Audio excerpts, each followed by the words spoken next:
है ये wide IP. और अहम चीज ये है कि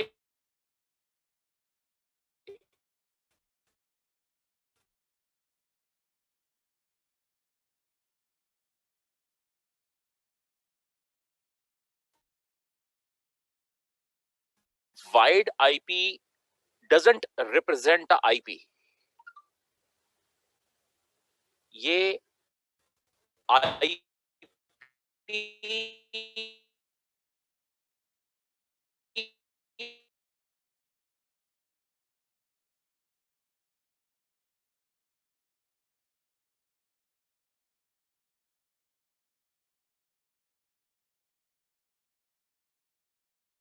किस से उसको रेजोल्यूशन के बाद किस एलटीएम के पास भिजवाया जाएगा,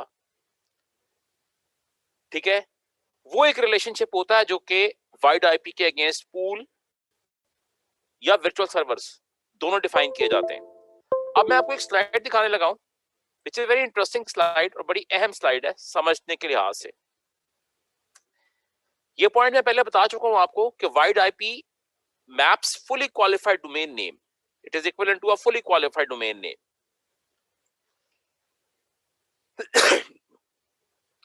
Big IP GTM distributes the DNS name resolution requests. जो बिग आईपी है डीएनएस नेम्स को रिजॉल्व करके अकॉर्डिंगली उन रिक्वेस्ट को डिस्ट्रीब्यूट करता है। First it finds the best available pool in the wide IP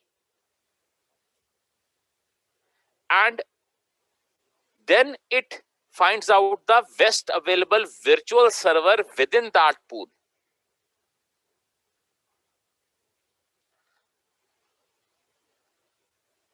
इसको समझाने के लिए एक डायग्राम पे जरा फोकस करें कि आपकी एक डीएनएस क्यूरी बिग आईपी के पास आई, जीटीएम के पास आई,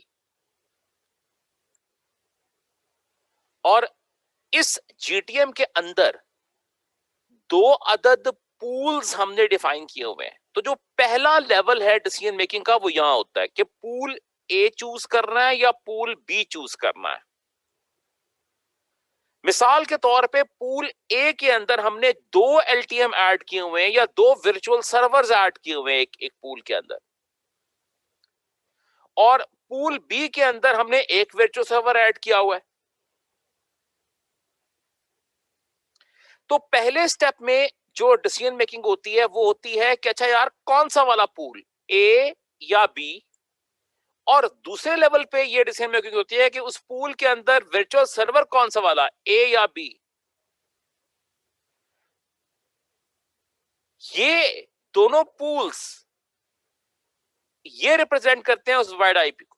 मतलब google.com की रिक्वेस्ट आई, पहले स्टेप में जीटीएम ये डिसाइड करेगा कि उसको मैंने पूल ए से रिजॉल्व करवाना है या पूल बी से रिजॉल्व करवाना है। और पूल ए के अंदर भी मल्टीपल ऑप्शंस हैं, वर्चुअल सर्वर ए या बी, और इसके अंदर एक वर्चुअल सर्वर सी है। मिसाल के तौर पे अगर वो चूज करता है बेस्ड ऑन सम एल्गोरिथम कि यार पूल ए की टर्न है, pool A would be selected, उसके बाद वो देखेगा सर्वर ए या सर्वर बी, यानी दो लेवल्स पे डिसीजन मेकिंग होती है। क्लास को बात समझ आ रही है? अंडरस्टैंडिंग के लिए वाइड आईपी की दो अहम पॉइंट्स जो क्लास ने अपने ज़हन में रखने हैं। पहला ये है कि वाइड आईपी कतई तौर पर उसका मतलब ये नहीं होता कि ये कोई आईपी है, ये रेजोल्यूशन के बाद तो अल्टीमेटली आईपी मिलेगा, लेकिन wide IP maps fully qualified domain to one or more pools of virtual server. It is not an actual IP.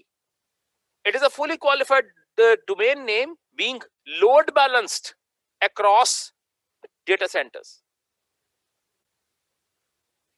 ये FQDN है, फॉर एग्जाम्पल जैसा हम एग्जाम्पल दिया आपको google.com, तो google.com की रेजोल्यूशन के लिए GTM पे आपने पूल्स डिफाइन किए होंगे और हर पूल के अंदर वर्चुअल सर्वर हो सकते हैं, एक या एक से ज्यादा। तो पहले स्टेप में आप देखते हो कि अच्छा यार इस रिक्वेस्ट को google.com को मैंने रिजॉल्व करवाना है, तो पूल ए से कराऊं या बी से कराऊं, ये भी डिसीजन मेकिंग है। पहले लेवल पे ये डिसीजन है। और फिर सेकंड लेवल पे क्या डिसीजन है कि अच्छा पूल ए है, तो पूल ए के अंदर से कौन सा वाला वर्चुअल सर्वर ए या virtual server B? I hope class is with me on this. अब एक पॉइंट जो आई क्यूरी के रेफरेंस से क्लास में ध्यान में रखना, बड़ा ही आसान उसका कॉन्सेप्ट है आई क्यूरी का, और वो कॉन्सेप्ट ये है कि आई क्यूरी के अंदर बेसिकली जो कन्वर्सेशन आपके एलटीएम और जीटीएम के बीच में चल रही होती है ना, it uses iQuery protocol. अब देखो, जीटीएम को ये पता होना चाहिए ना कि पूल ए में मैंने वर्चुअल सर्वर ए और बी ऐड किया है. तो वर्चुअल सर्वर ए क्या है? बेसिकली वो एक जगह पे लोकेटेड है, इट्स एन एलटीएम. वो एक एलटीएम का हिस्सा है. वर्चुअल सर्वर बी यानी कि कोर आईपी, वो भी एक एलटीएम का हिस्सा है. तो ये जो इंफॉर्मेशन है इससे रिलेटेड वर्चुअल सर्वर ए और बी की जो इंफॉर्मेशन है, ये कैसे पहुंचेगी यहां तक, और इसकी हेल्थ कैसे कम्युनिकेट होती है जीटीएम तक? आई क्यूरी से. यहां पर आई क्यूरी काम करता है इस जगह पे. तो I query is a protocol, proprietary protocol which works between your GTM and LTM. Purpose of this protocol is that your GTM, उसको ये इंफॉर्मेशन प्रोवाइड की जानी चाहिए कि यार एक एलटीएम में कौन से वर्चुअल सर्वर्स हैं, उनकी हेल्थ क्या है इस वक्त, व्हाट्स द स्टेटस, उनका कंडीशन क्या है. हेल्थ से मुराद ये है सिर्फ ना सिर्फ उनकी हेल्थ, बल्कि उनके कनेक्शन स्टेटस, उनके बाकी सारे पैरामीटर्स, उनका वेट अगर आपने कॉन्फ़िगर किया हुआ है, ये सारी इंफॉर्मेशन आपने एलटीएम पे कॉन्फ़िगर की होती है. लेकिन ये एलटीएम से कैसे पता चलती है जीटीएम को? आई क्यूरी के through. I hope class is with me on the wide IP. कोई सवाल? और वाइड आईपी की अगर आपको समझ आ जाती है ना, तो आपको कंप्लीट काफी हद तक जीटीएम का कंप्लीट प्रोसेस समझ आ जाता है. अच्छा यार, अभी एक बड़ी इंपॉर्टेंट चीज आप लोगों ने करनी है. You have to do a very very important lab, और मैं ये चाहूंगा कि आप इसको हर बंदा करे.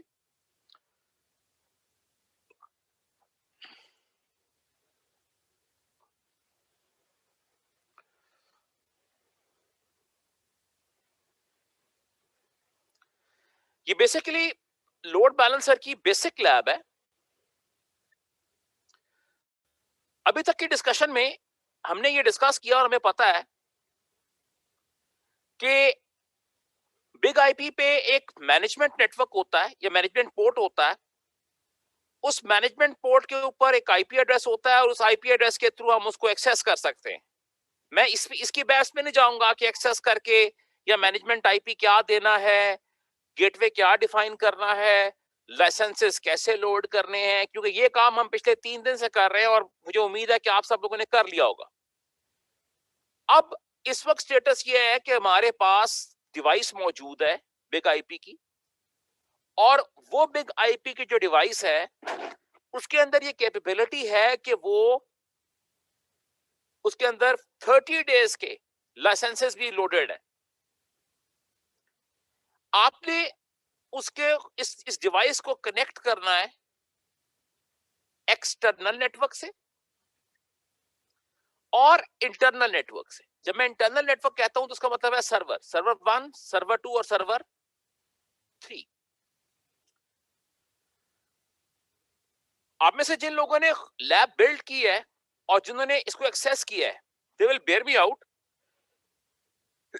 कि जो बिग आईपी पे इंटरफेसेस होते हैं उनकी मार्किंग E1.1, E1.2, E1.3 करके होती है. तो आप लेट से E1.1 को कनेक्ट कर देते हैं एक्सटर्नल नेटवर्क के साथ, उस नेटवर्क की तरफ जहां पे इंटरनेट है, और लेट से E1.2 को आप उस नेटवर्क पे कनेक्ट करते हैं जो कि आपके सर्वर फेसिंग है, और मैनेजमेंट नेटवर्क से आप इसको एक्सेस कर लेते हैं. For the time being forget about HA वाले इंटरफेस को आप भूल जाएं, सिर्फ 1.1 पे फोकस करें, 1.2 इंटरफेस पे फोकस करें, और मैनेजमेंट पोर्ट पे फोकस करें.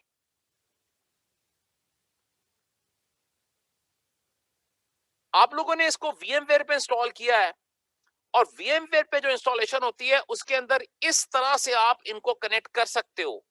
नेटवर्क अडेप्टर्स क्रिएट करने पड़ेंगे, और एक रिकमेंडेड कनेक्टिविटी का तरीका आपके सामने डिफाइंड है। इसमें अगर आप कोई चीज समझते हो कि मिसिंग है, उस मिसिंग डिटेल को आप ऐड कर सकते हो।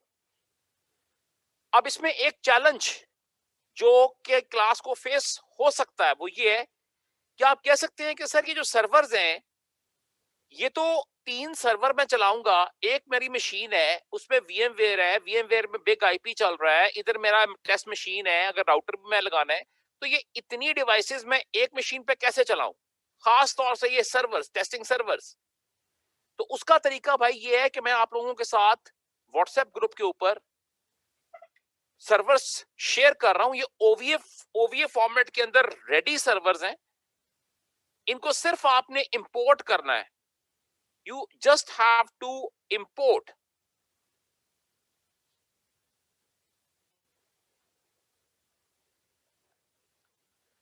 And these are very lightly loaded servers. इनका कमाल ये है कि बहुत छोटे साइज के हैं और ये बड़े लाइटली लोडेड है। आप इंपोर्ट करोगे तो आपके उसके ऊपर बिल्कुल भी लोड नहीं होगा। You will yourself see the resource utilization.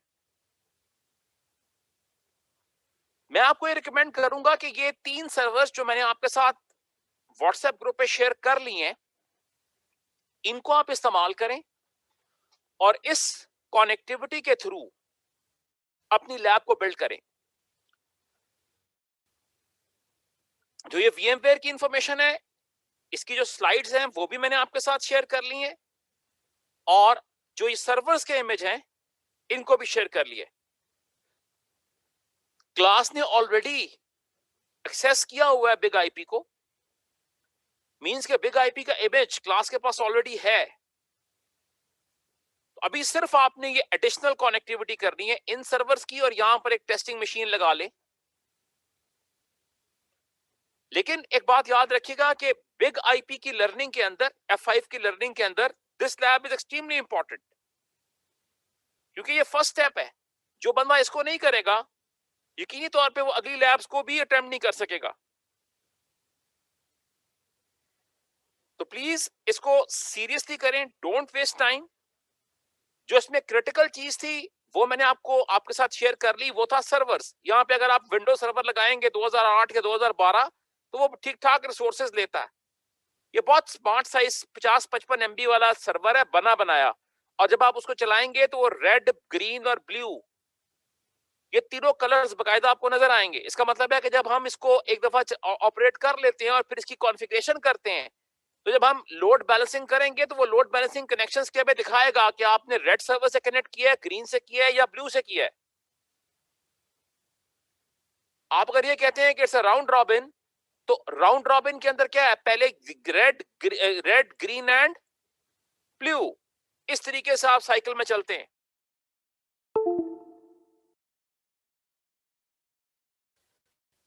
Please check your WhatsApp और उसको इस रेफरेंस को फॉलो करें, and everyone should be building his lab.